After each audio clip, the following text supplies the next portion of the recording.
Welcome back to JB Reviews. I have a 2024 Chevy Silverado. Now this truck does have the double cab configuration with the long bed. I don't know why anyone would buy this truck when you can basically get the crew cab, but who knows? We're gonna figure out if this truck is worth it. Special shout out to Seiner Chevrolet here in Salt Lake City. If you are in the market, be sure to check their inventory out. They do have some trucks here available, and they get trucks pretty much every week. Let's get into the video. Now this is the window sticker for the truck we're going to be reviewing, and it is a 3500 double cab LT four-wheel drive, and the color is Summit White with the powertrain right there. Now be sure to pause it for the standard equipment. It does still have that locking rear diff.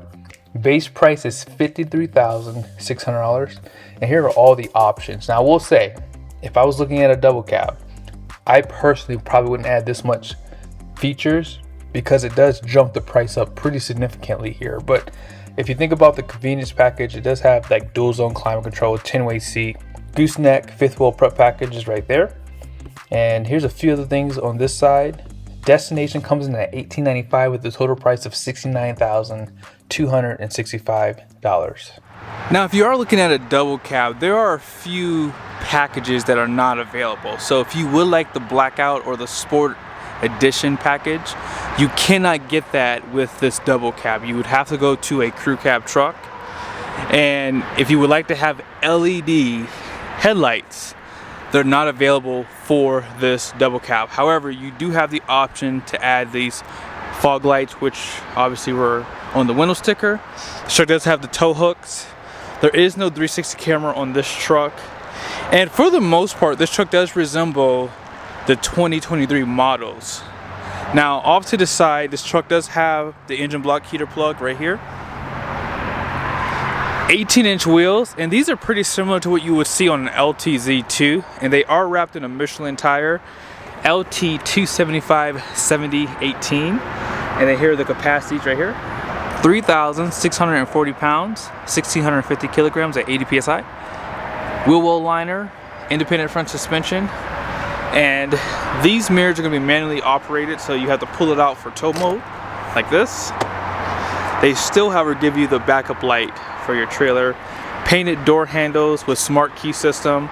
So there's a lot of nice features. But like I said, if you would like to really jazz it up, they do have a Alaskan package. It will give you the black wheels, however, it would still have the chrome bumpers. Now, the long bed on the GMs is 8 foot, and this is gonna have a 36-gallon fuel tank, 7-gallon DEF. There's still no option, unfortunately, to get larger tanks. But you have the steps on the front and rear of the bed. And here's a good look at the suspension. 5 leaks in that main pack with 2 overloads. Wax frame. And this one does not have the wheel well liner out back, although that is available. You can see those Rancho shocks, which come available with that Z71. And let's see if it has an assisted tailgate. So this is assisted. And this one was optioned with the fifth wheel prep package. So you have your 4 and 7 pin. And this one actually has the bed lights, which was an option. 400 watts of power. And you can see right there, they have that Chevy bow tie and your high mount there. There is no sliding glass on this truck. Class 5 receiving hitch, and they give you a light that shines down below too. And they still give you your 4 and 7 pins for your conventional trailer. Because it's a diesel, 342 rear, let's go ahead and pop the hood. There is a PTO option with the Duramax. It's not that much money too. If I were ordering a truck in this trim level, I would probably just go ahead and get it because it might help with the resale value. So PTO is the power takeoff, so if you need to run something, you would be able to do it off with the transmission. Duramax diesel has 470 horsepower, 975 pound-feet of torque, has that 10-speed transmission. Let's go ahead and talk about the interior. So here's a question I've always wondered. Why would anyone want to buy the double cab? Don't get me wrong, I understand a lot of times people don't really need a larger cab, and this truck would probably fit better in most driveways and even possibly your garage. But it is a lot smaller than what I would want. Like, I have the seat pretty much all the way back. Now, I will put the seat up some because I don't need it all the way back for myself. I'm about 6'1", and I couldn't sit back here. Like, let's see if I can close the door. I can close the door, but yeah, I would have to sit like this, which means I'd be all in the space if someone was sitting next to me. Now, they do provide power plug, which is an option, some USBs, air vents down below. However, that power plug is actually removed from the front to the back. They have power windows and power door locks out back too, which you would expect. And I would say, oh no, the child lock is on. That sucks. Let's see if I get on the other side. Okay, thankfully this door was not locked.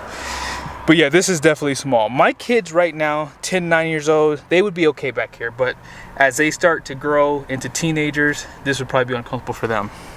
Now, as I mentioned, Ram does not have a quad cab in the HD segment. And Ford has the, is it called Super Cab, I believe? And the Super Cab, it has suicide doors.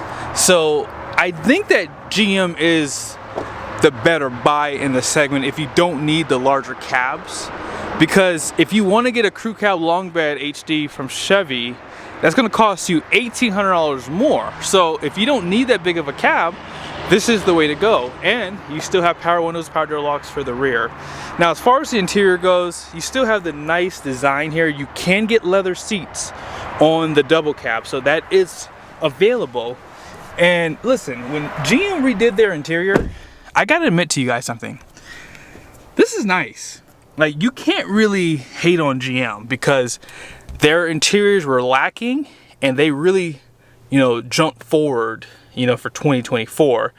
And when you are comparing the lower trim levels, there's just no competition. Like, Ford can't compete with this, Ram can't compete with this. The only negative thing is it almost doesn't make sense to buy a high trim because you get all this stuff standard. Like, this is a 12.3-inch display, fully customizable.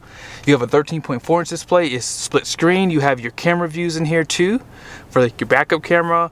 And this screen can be customized. If you want to take things out, you can do that, or you can move things back in. You can move things around. It's just so nice. They have a lot of the buttons here, very nicely laid out. You have your exhaust brake. This is like an alert for lane keep. And this drops the tailgate down, caution lights, traction control, and then this does still have downhill assist with that Z71 package. Push button start, trailer brake, and then this one does have the optional heated seats. And they do provide 2 USBs. This center console does provide some storage too. And hey, if you need that extra person to come, you have 6 passengers with some storage. Now over here, this does have storage above, nice stitching, and this is like all soft touch, like the dash here.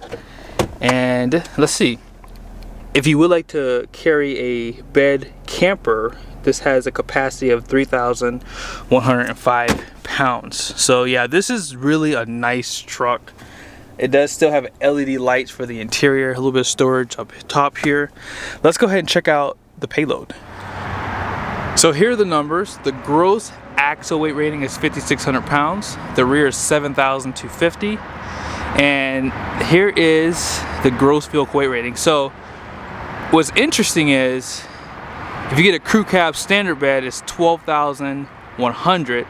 This one's 12,150. And if you get a long bed crew cab, is 12,250. So that's pretty interesting.